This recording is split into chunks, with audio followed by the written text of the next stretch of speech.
হাদিসের একটা কিতাব আছে সহিহুত তারগীব। এই কিতাবের 30 নম্বর হাদিসের বর্ণনা।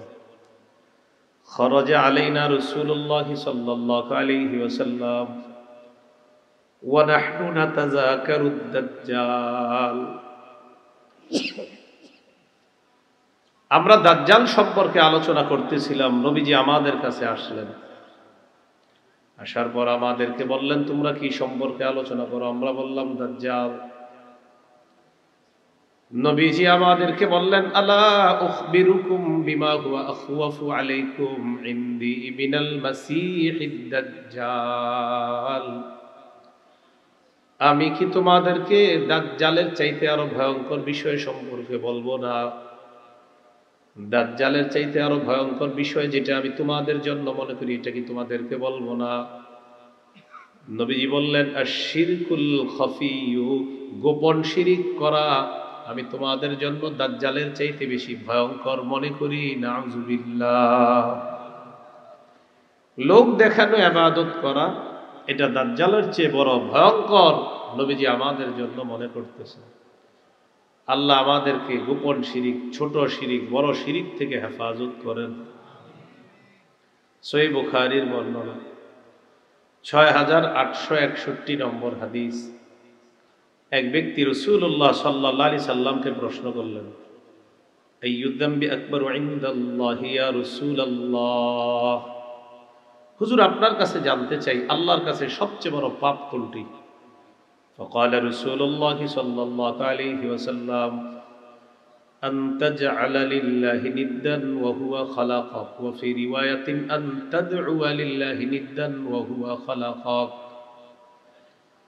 আল্লাহ তোমাকে সৃষ্টি করেছেন, এই আল্লাহর সাথে কোনো সমকক্ষ নির্ধারণ করা এটা সবচেয়ে বড় পাপ। قال ثم أي يا رسول الله, হুজুর এরপর সবচেয়ে বড় পাপ কোনটি আপনার কাছে জানতে চাই। নবীজি বললেন, আনতা কুতুলা ওয়ালাদাকা মাখাফাতা আইয়াতআমা মাআক, তোমার সন্তান তোমার খাদ্যে অংশগ্রহণ করবে এই ভয়ে সন্তান হত্যা করা এরপর সবচেয়ে বড় পাপ। ক্বালা সুম্মা আইয়ুন ইয়া রাসূলুল্লাহ, হুজুর এরপর সবচেয়ে বড় পাপ কোনটি? নবীজি বললেন, আনতুজানি বিহালিলাতি জারিকা, তোমার প্রতিবেশীর স্ত্রীর সাথে ব্যভিচারে লিপ্ত হওয়া এরপর সবচেয়ে বড় পাপ। হাদিসের মধ্যে 3টি বড় পাপের কথা বলা হলো। এর মধ্যে 1 নাম্বার হলো আল্লাহর সাথে শিরিক করা। শিরিক নামক ভয়ঙ্কর গুনাহ থেকে আল্লাহ আমাদেরকে হেফাজত করেন। নবীজি বলেন, তোমরা গোপন শিরিক থেকে বাঁচো।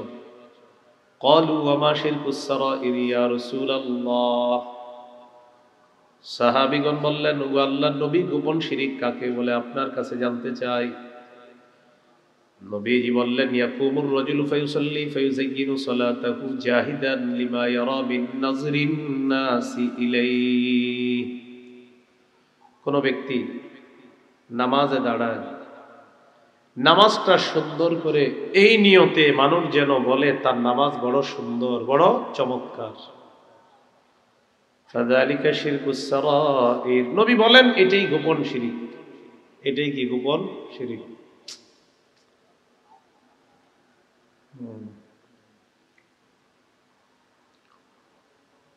কোন ব্যক্তি যদি মানুষকে দেখানোর জন্য নামাজ পড়ে আর নামাজ সুন্দর করে, রাসূল সাল্লাল্লাহু আলাইহি সাল্লাম বললেন এটা গোপন শিরিক। আল্লাহ আমাদেরকে এই শিরিক থেকে হেফাজত করেন। সহিহ মুসলিমের হাদিস। এক সাহাবী রাসূলুল্লাহ সাল্লাল্লাহু আলাইহি সাল্লামকে জিজ্ঞাসা করলেন, ইয়া রাসূলুল্লাহ, কোন ব্যক্তি যদি আল্লাহর জন্য ইবাদত করে, ইবাদতটা যদি সুন্দর বানায় আল্লাহকে খুশি করার জন্য, মানুষ যদি এই ইবাদতের প্রশংসা করে, হুজুর এটাও কি গোপন শিরিক হবে? ফাকালা রাসূলুল্লাহ সাল্লাল্লাহু আলাইহি ওয়াসাল্লাম, তিলকা আজিলু বুশরাল মুমিন, কোন ব্যক্তি যদি আল্লাহকে খুশি করার জন্য ইবাদত করে, মানুষ যদি তার ইবাদতের প্রশংসা করে, নবীজি বলেন এটা হলো মুমিনের জন্য দুনিয়াতে নগদ সুসংবাদ। কোন ব্যক্তি আল্লাহকে খুশি করার জন্য ইবাদত করে আর মানুষ যদি তার ইবাদতের প্রশংসা করে, এটা হবে মুমিনের জন্য নগদ সুসংবাদ। আল্লাহ আমাদের সকলকে আল্লাহর জন্য ইবাদত করার তৌফিক দান করেন। তাহলে কি শিখলাম? শিরিক করা যাবে না, প্রকাশ্য শিরিক, গোপন শিরিক, ছোট শিরিক, কোনো শিরিকই করা যাবে না।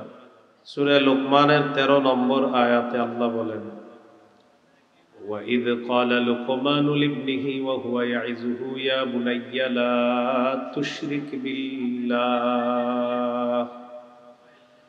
إِنَّ الشِّرْكَ لَظُلْمٌ عَظِيمٌ। স্মরণ করুন ওই সময়কে যখন লোকমান তার সন্তানকে বললেন, হে প্রিয় সন্তান, তুমি আল্লাহর সাথে শিরিক করো না। শিরিক মহা জুলুম, শিরিক মহাপাপ। যারা আমরা ইমানদার, ইমান শিরিকের সাথে যেন কোনোভাবে সংমিশ্রণ না হয়। সূরা আনআমের ৮২ নম্বর আয়াতে আল্লাহ বলেন, আল্লাযীনা আমানু ওয়া লাম ইয়ালবিসু ঈমানাহুম বিযুলমিন উলাইকা লাহুমুল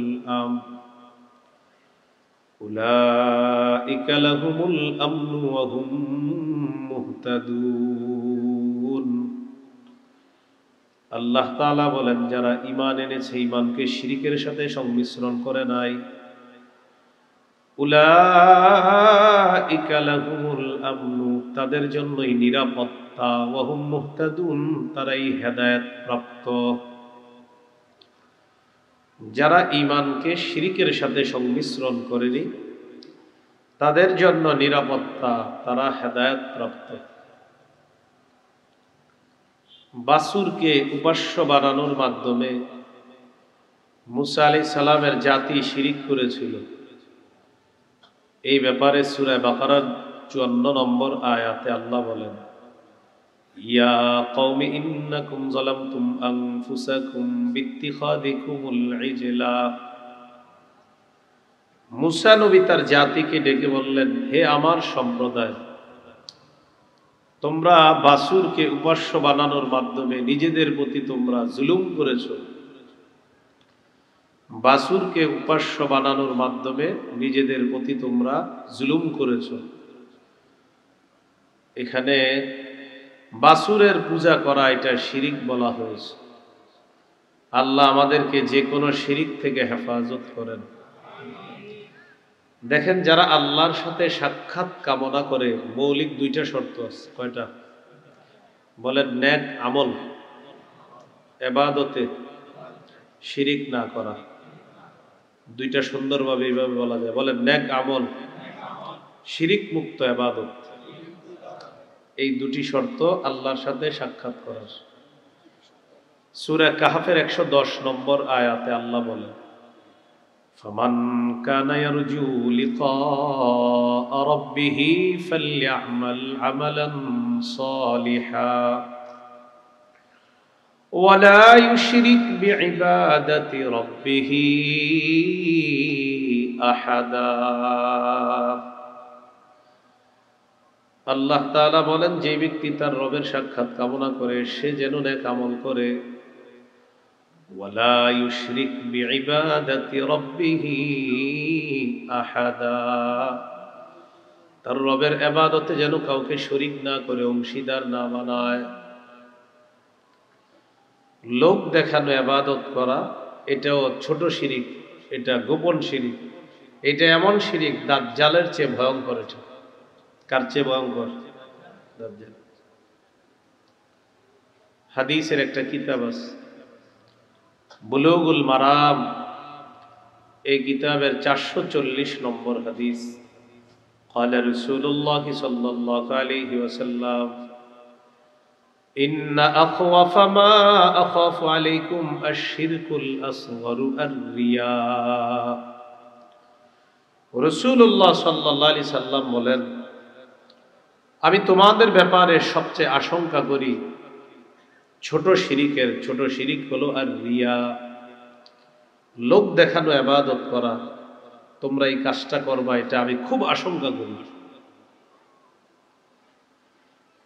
يقول الله عز وجل يوم القيامة إذا جزى الناس بأعمالهم اذهبوا إلى الذين كنتم تراءون في الدنيا فانظروا هل تجدون عندهم جزاء